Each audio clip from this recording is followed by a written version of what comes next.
অহা কেইটামান মাহৰ ভিতৰত আমি নতুনকৈ ৩৬,৭৫৩টা নতুন নিযুক্তি দিয়াৰ বাবে আমি আগবাঢ়ি গৈ আছো। বৰ্তমানলৈকে আমাৰ ৰাজ্যত আমি ১,২৪,৬৮০টা নিযুক্তি এটাও হাইকোৰ্ট কেছ নোহোৱাকৈ দিবৰ বাবে সক্ষম হৈছো। Assam government has no litigation in High Court. Appointmentor ক্ষেত্ৰত কোনো ধৰণৰ লিটিগেশ্যন নাই আৰু ই অসমৰ প্ৰশাসনিক বুৰঞ্জীৰ বাবে এটা নতুন ঘটনা। অহা কেইটামান মাহৰ ভিতৰত আমি নতুনকৈ ৩৬,৭৫৩টা নতুন নিযুক্তি দিয়াৰ বাবে আমি আগবাঢ়ি গৈ আছো। যোৱা ১৩টা বছৰে শিক্ষক নিযুক্তিৰ প্ৰক্ৰিয়াক আমি সম্পূৰ্ণ দুৰ্নীতিৰ পৰা আঁতৰত ৰাখিব পাৰিলো আৰু মেধাৰ ওপৰত চাকৰি পোৱা শিক্ষকৰ চাকৰি পোৱা প্ৰক্ৰিয়াটোক আমি ইনষ্টিটিউচনেলাইজ অৰ্থাৎ স্থায়ী কৰিব পাৰিলো। যোৱা ৩টা বছৰত লোকসেৱা আয়োগৰ পৰীক্ষাকো আমি এক নিৰ্মল গংগালৈ ৰূপান্তৰ কৰিলো আৰু এইবাৰৰ এডিআৰই পৰীক্ষাক যদি আমি নিকা আৰু সম্পূৰ্ণ শুদ্ধ স্বচ্ছতাৰে কৰিব পাৰো, তৃতীয় আৰু চতুৰ্থ শ্ৰেণীৰ নিযুক্তিও এক নিৰ্মল গংগাত পৰিণত হ'ব। আমাৰ ৰাজ্যখনত যুৱ প্ৰজন্মৰ বাবে ই এক আশাৰ বতৰা। অসমৰ ইতিহাসৰ বাবে ই এক যুগজয়ী সন্ধিক্ষণ, এক কালজয়ী ক্ষণ। অসমৰ বিভিন্ন আমাক সমালোচনা কৰা সংবাদ মাধ্যম, সামাজিক মাধ্যমত যিসকল লোকে আমাক সততে সমালোচনা কৰি থাকে, তেখেতসকলে এবাৰ মাত্ৰ আকৌ এবাৰ চিন্তা কৰি চাওক।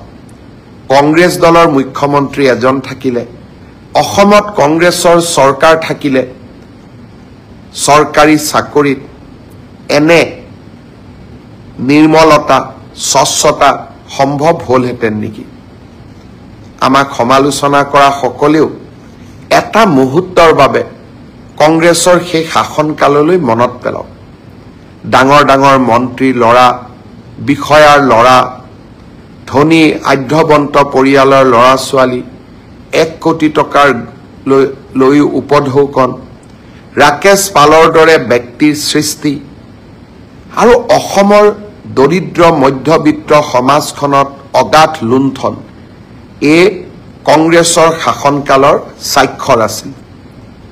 আজি আমাৰ শাসনকালত আমি সেই ব্যৱস্থাক প্ৰত্যাহ্বান জনালো, সেই ব্যৱস্থাক আমি সফলতাৰে পৰিৱৰ্তন কৰিলো আৰু আজি সমগ্ৰ দেশেই স্বীকাৰ কৰিবলৈ বাধ্য হৈছে যে আজি অসমৰ চৰকাৰে, অসমৰ ৰাইজে টকা পইচা নিদিয়াকৈ চাকৰি পোৱাৰ ব্যৱস্থা এটাক আদৰণি জনাইছে আৰু তাক আমি আনুষ্ঠানিক ৰূপ দিছো। পৰীক্ষাৰ ফলাফল হ'ল, এইবাৰ এই পৰীক্ষাৰ ফলাফলত দুটা নতুন বৈশিষ্ট্য আছিল। যোৱা কিছুদিন আগতে কেবিনেটত আমি এটা সিদ্ধান্ত লৈছিলো, অসমৰ আটাইতকৈ আদিমতম আৰু আটাইতকৈ প্ৰাচীন জনগোষ্ঠী দুটাই আছিলে মৰাণ আৰু মটক। যিকোনো কাৰণতে শৈক্ষিকভাৱে পিছপৰি থকা বাবে সেই জাতিটোৰ পৰা আজিও দুইটা জনগোষ্ঠীৰ পৰা আজিও এজন মেজিষ্ট্ৰেট বা ডিএছপি বা লোকসেৱা আয়োগত পৰীক্ষা পাছ কৰা যুৱক যুৱতী আমি ভবা ধৰণে নিৰ্মাণ কৰিব পৰা নাছিলো।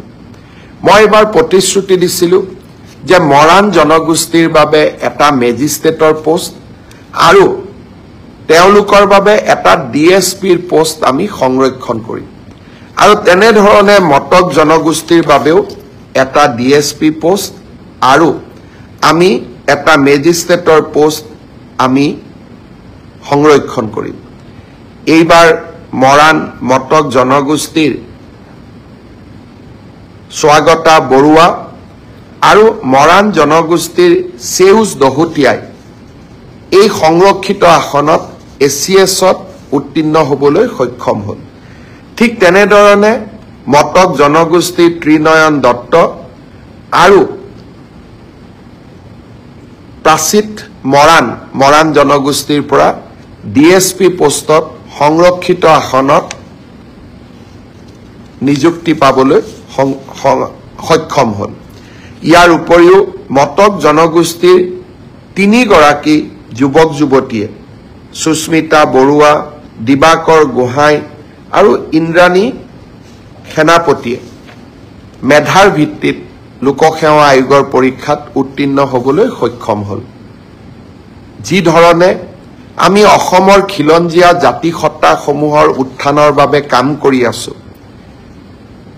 এই অসম লোকসেৱা আয়োগৰ পৰীক্ষাত মৰাণ আৰু মটক জনগোষ্ঠীয়ে পোৱা ন্যায়ে আমাৰ চৰকাৰৰ অসমৰ খিলঞ্জীয়া জাতিসত্তাৰ প্ৰতি থকা একান্ত শ্ৰদ্ধা আৰু ভক্তিক আকৌ এবাৰ সন্মুখলৈ লৈ আহিলে। প্ৰশ্ন কৰিছে যে পুলিচৰ ফিজিকেল ফিটনেছ আমি পাছ কৰিলো, এতিয়া লিখিত পৰীক্ষা কেতিয়া হ'ব? ফেব্ৰুৱাৰী মাহৰ ভিতৰত এই লিখিত পৰীক্ষা সমাপন কৰাৰ বাবে আমি প্ৰচেষ্টা কৰিম। বহুত ল'ৰা ছোৱালীয়ে সুধিছে যে মামা ADRE ৰিজাল্ট কেতিয়া দিব? ADRE ৰিজাল্টটো আমি তৃতীয় আৰু চতুৰ্থ বৰ্গৰ আটাইকেইটা পৰীক্ষাৰ ৰিজাল্ট আমি ফেব্ৰুৱাৰী মাহৰ শেষৰ ফালে বা মাৰ্চ মাহৰ প্ৰথম সপ্তাহতে দিবৰ বাবে আমি চেষ্টা কৰিম।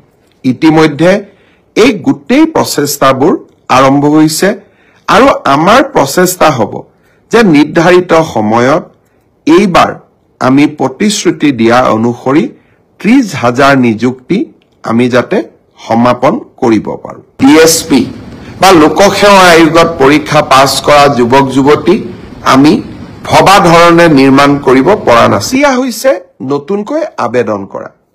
ইতিমধ্যে 1,54,000 যুৱক যুৱতীয়ে নতুনকৈ এই আত্মনিৰ্ভৰ অভিযানৰ বাবে আবেদন কৰিছে। এই বছৰ আমি ৭৫,000 যুৱকক 1 লাখ টকা প্ৰথম কিস্তিত, দ্বিতীয় কিস্তিত 1 লাখ টকাকৈ আগবঢ়াম। ইতিমধ্যে যি 1,54,000 যুৱক যুৱতীয়ে পঞ্জীয়ন সমাপ্ত কৰিলে, এতিয়া তেওঁলোকৰ বাবে আবেদনৰ সময় আৰু তেওঁলোকে অহা 1 জানুৱাৰীৰ পৰা আবেদন কৰাৰ সুবিধা পাব। 1 তাৰিখে অহা 1 জানুৱাৰী তাৰিখে আমি এই আবেদনৰ পৰ্টেলটো মুকলি কৰি দিম। মিউচুৱেল ট্ৰেন্সফাৰৰ পৰ্টেলো মুকলি হ'ব আৰু সমান্তৰালভাৱে মুখ্যমন্ত্ৰীৰ আত্মনিৰ্ভৰ অভিযানৰ আবেদনৰ পৰ্টেলো আমি 1 জানুৱাৰী তাৰিখে মুকলি কৰি দিম। ইয়াৰ পিছত আৰু এটা বিশেষ কথা মই আপোনালোকক জনাব